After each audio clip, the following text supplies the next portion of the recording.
ओम श्री गणेशाय नमः। हर हर महादेव, जय भोलेनाथ। सोमवार का व्रत चैत्र, विशाख, श्रावण, मार्गशीर्ष, कार्तिक मास में आरंभ किया जाता है। साधारणतः श्रावण मास में सोमवार व्रत आरंभ करना चाहिए। व्रत रखने वाले स्त्री पुरुष को चाहिए कि सोमवार को प्रातःकाल काले तिल का तेल लगाकर स्नान करें और विधि पूर्वक शिवजी का पूजन करें। सोमवार के व्रत के प्रभाव से सभी प्रकार के सुखों की प्राप्ति होती है और भोलेनाथ की अपार कृपा प्राप्त होती है। तो चलिए सोमवार व्रत कथा प्रारंभ करते हैं।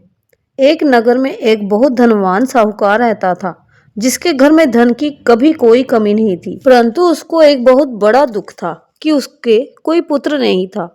वह इसी चिंता में दिन रात लगा रहता था और वह पुत्र की कामना के लिए प्रत्येक सोमवार को शिवजी का व्रत और पूजन किया करता था तथा सायंकाल को शिव मंदिर में जाकर शिवजी के सामने दीपक जलाया करता था। उसके इस भक्ति भाव को देखकर एक समय माता पार्वती जी ने महाराज से कहा कि महाराज, ये साहूकार आपका अनन्य भक्त है और हर वक्त आपका व्रत और पूजन बड़ी श्रद्धा से करता है। आपको इसकी मनोकामना पूर्ण करनी चाहिए। शिवजी ने कहा, हे पार्वती, ये संसार तो कर्म क्षेत्र है।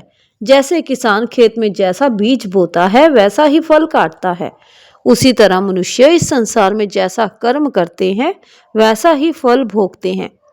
पार्वती जी ने अत्यंत आग्रह से कहा, महाराज, जब ये आपका अनन्य भक्त है और इसको अगर किसी प्रकार का दुख है तो उसको अवश्य दूर करना चाहिए, क्योंकि आप सदैव अपने भक्तों पर दयालु होते हैं और उनके दुखों को दूर करते हैं। यदि आप ऐसा नहीं करेंगे तो मनुष्य आपकी सेवा तथा व्रत क्यों करेंगे। भगवान जी का ऐसा आग्रह देखकर शिवजी महाराज कहने लगे, हे पार्वती, इसके कोई पुत्र नहीं है, इसी चिंता में ये अति दुखी रहता है। इसके भाग्य में पुत्र ना होने पर भी मैं इसको पुत्र की प्राप्ति का वरदान देता हूँ, परंतु ये पुत्र केवल 12 वर्ष तक ही जीवित रहेगा। इसके पश्चात वह मृत्यु को प्राप्त हो जाएगा। इससे अधिक मैं और कुछ इसके लिए नहीं कर सकता। ये सब बातें साहूकार सुन रहा था।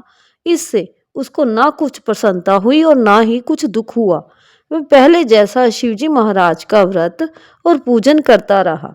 कुछ काल व्यतीत हो जाने पर साहूकार की स्त्री गर्भवती हुई और 10वें महीने में उसके गर्भ से अति सुंदर पुत्र की प्राप्ति हुई। साहूकार के घर में बहुत खुशियां मनाई गई, लेकिन साहूकार ने उसकी केवल 12 वर्ष की आयु जानकर अधिक प्रसन्नता प्रकट नहीं की और ना ही किसी को ये भेद ही बताया।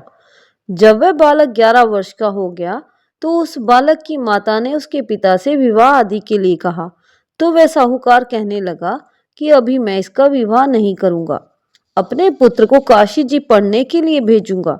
फिर साहूकार ने अपने साले अर्थात बालक के मामा को बुला करके उसको बहुत सा धन देकर कहा कि तुम इस बालक को काशी जी पढ़ने के लिए ले जाओ और रास्ते में जिस स्थान पर भी रुको वहां यज्ञ करते जाओ और ब्राह्मणों को भोजन कराते जाना। वे दोनों मामा भांजे यज्ञ करते और ब्राह्मणों को भोजन कराते जा रहे थे। रास्ते में उनको एक शहर पड़ा।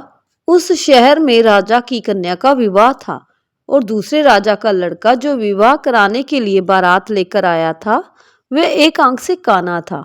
उसके पिता को इस बात की बड़ी चिंता थी कि कहीं वर को देख कन्या के माता पिता विवाह में किसी प्रकार की अड़चन पैदा ना कर दें।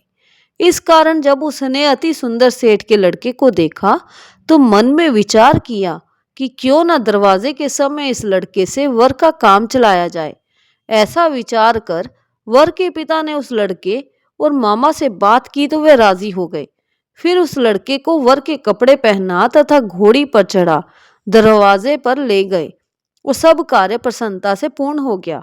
फिर वर के पिता ने सोचा कि यदि विवाह कार्य भी इसी लड़के से करा लिया जाए तो क्या बुराई है। ऐसा विचार कर लड़के और उसके मामा से कहा, यदि आप फेरों का और कन्यादान के काम को भी करवा दें तो बड़ी आपकी कृपा होगी और मैं इसके बदले में आपको बहुत सारा धन दूंगा। तो उन्होंने स्वीकार कर लिया और विवाह कार्य भी बहुत अच्छी तरह से संपन्न हो गया। परंतु जिस समय लड़का जाने लगा तो उसने राजकुमारी की चुनरी के पल्ले पर लिख दिया कि तेरा विवाह तो मेरे साथ हुआ है, परंतु जिस राजकुमार के साथ तुमको भेजेंगे वे एक आंख से काना है और मैं काशी जी पढ़ने जा रहा हूँ। लड़के के जाने के पश्चात उस राजकुमारी ने जब अपनी चुनरी पर यह लिखा पाया तो उसने राजकुमार के साथ जाने से मना कर दिया और कहा कि ये मेरा पति नहीं है। मेरा विवाह जिसके साथ हुआ है वह तो काशी जी पढ़ने गए हैं। राजकुमारी के माता पिता ने अपनी कन्या को विदा नहीं किया और बारात वापस चली गई। उधर सेठ का लड़का और उसका मामा काशी जी पहुंच गए। वहां जाकर उन्होंने यज्ञ करना और लड़के ने पढ़ना शुरू कर दिया। जब लड़के की आयु 12 साल की हुई उस दिन उन्होंने यज्ञ रचा रखा था। लड़के ने अपने मामा से कहा, मामा जी आज मेरी तबीयत कुछ ठीक नहीं है, तो वह अंदर जाकर सो गया। लड़का अंदर जाकर सो गया और थोड़ी देर में ही उसके प्राण निकल गए। जब उसके मामा ने आकर देखा तो वह मुर्दा पड़ा है, तो उसको बड़ा दुख हुआ और उसने सोचा कि अगर मैं अभी रोना पीटना मचा दूंगा तो यज्ञ का कार्य अधूरा रह जाएगा। अतः उसने जल्दी से यज्ञ का कार्य समाप्त कर ब्राह्मणों के जाने के बाद रोना पीटना आरंभ कर दिया। संयोगवश उसी समय शिव पार्वती जी उधर से जा रहे थे।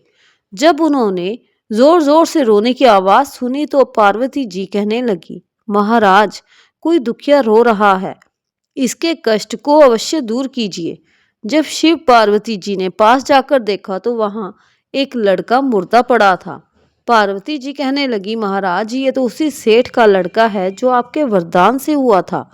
शिव जी कहने लगी कि हे पार्वती, इसकी आयु इतनी ही थी, सो ये भोग चुका। तब पार्वती जी कहने लगी कि हे महाराज इस बालक को और आयु दो, नहीं तो इसके माता पिता तड़प तड़प कर मर जाएंगे। पार्वती जी के बार बार आग्रह करने पर शिवजी ने उसको जीवन वरदान दिया और शिवजी महाराज की कृपा से लड़का जीवित हो गया। शिवजी और पार्वती माँ कैलाश पर्वत को चले गए। तब वह लड़का और मामा उसी प्रकार यज्ञ करते तथा ब्राह्मणों को भोजन कराते अपने घर की ओर चल पड़े। रास्ते में उसी शहर में आए जहां उसका विवाह हुआ था। वहां पर आकर उन्होंने यज्ञ आरंभ कर दिया तो उस लड़के के ससुर ने उसको पहचान लिया और अपने महल में ले जाकर उसकी बड़ी खातिर की।